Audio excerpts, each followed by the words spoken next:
Aqui estamos no Paulo das Trutas.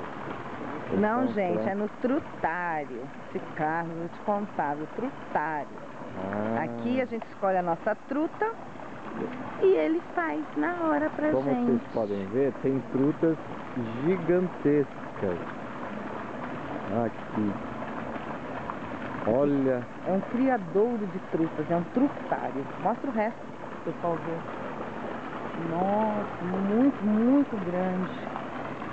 Olha, olha. Não, é uma truta aquilo mesmo. Muito grande. É, Carlos, olha lá, ela vem em cima, olha. Olha.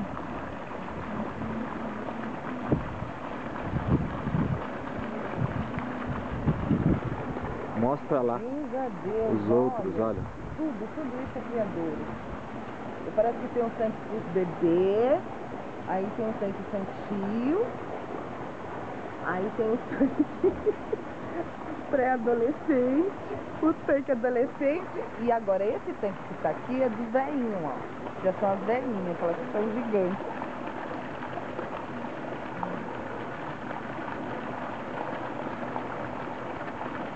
Nossa, não é carpa não, cara, é truta mesmo, são grandes.